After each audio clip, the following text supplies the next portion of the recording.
All right, let's dive right in. We're going to explore a question that has kept thinkers up at night for centuries. From Persian poets to Buddhist monks, it's a question that gets right to the very heart of who you think you are. I mean, really think about it for a second. Everything is always changing, right? You're not the same person you were as a kid, or even last week. Your thoughts, your feelings, your body, it's all in flux. So, in the middle of all that chaos, is there some essential, unchanging part that is the real you? So where do we even start with a question that huge? Well, we have to begin where all the great thinkers did, by looking change right in the face. And for that, our journey starts in 11th century Persia.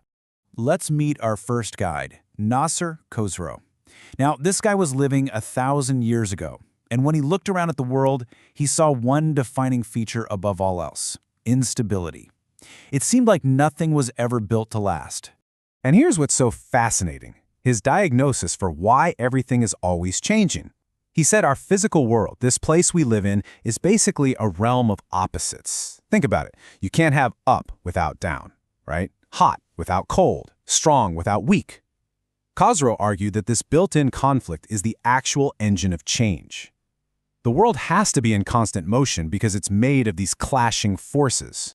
He put it so well in his work, saying that everything in our world just turns from state to state.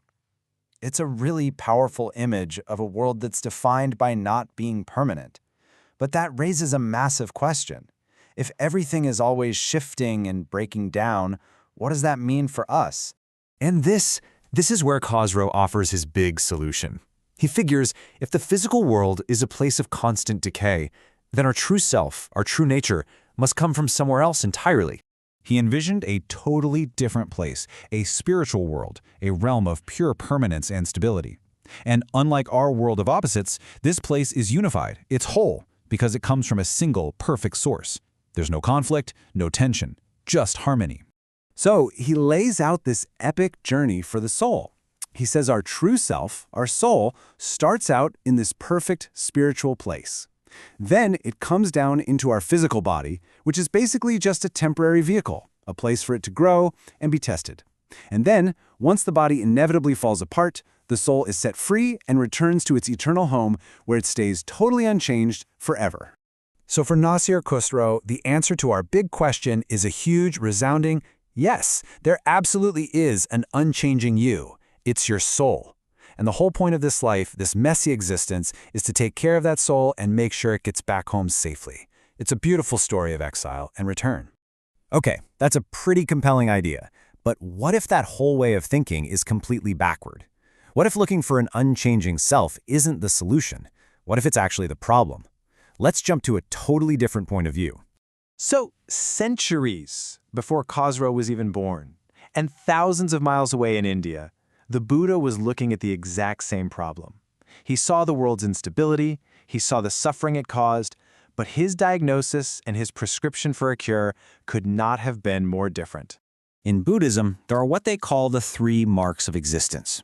The first is anicca, or impermanence. Yep, that same idea of constant change. The second is dukkha, or suffering. And the Buddha said this suffering comes from us desperately trying to cling to things that are destined to change. But it's the third one, anatta, or not self, that completely flips the script.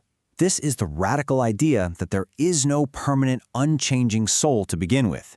So if we don't have a permanent soul, what are we?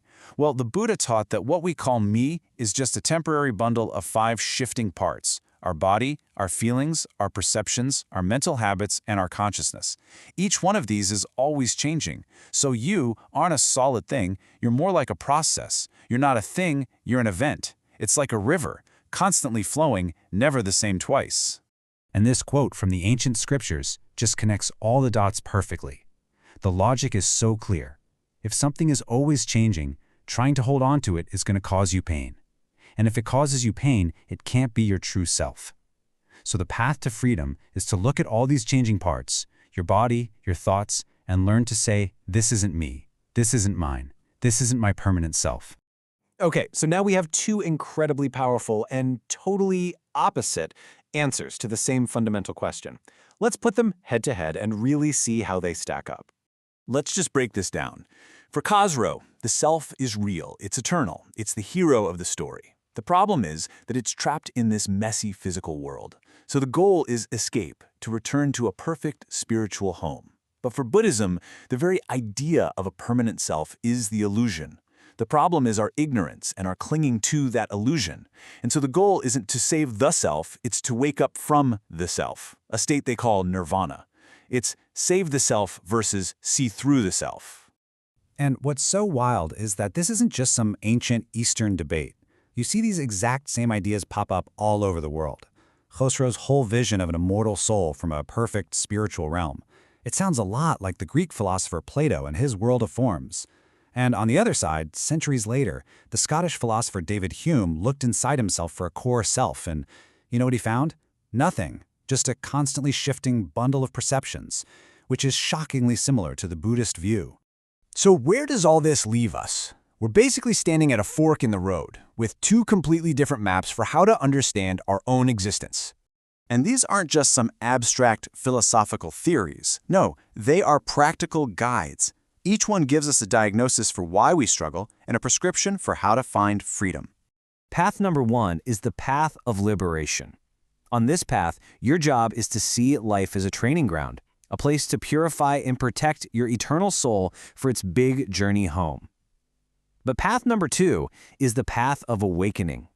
On this path, you focus on watching your own mind, on letting go, and realizing that freedom isn't about escaping the world, but about seeing through the very illusion of the self that feels trapped in the first place.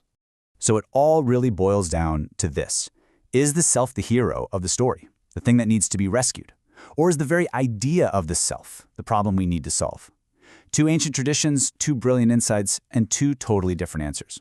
And that brings the whole question right back to you. Forget the ancient text for a moment. What does your own direct experience tell you?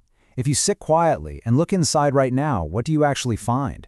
Is it a solid, unchanging core, or is it a constantly flowing river of thoughts and feelings? The answer to that could change everything. Hey everyone, if you enjoyed this video, hit that like button, and don't forget to subscribe. Drop a comment below. I'd love to hear what you think. Your support really means a lot and helps me keep creating content for you all. Thanks so much for watching, and I'll see you in the next one.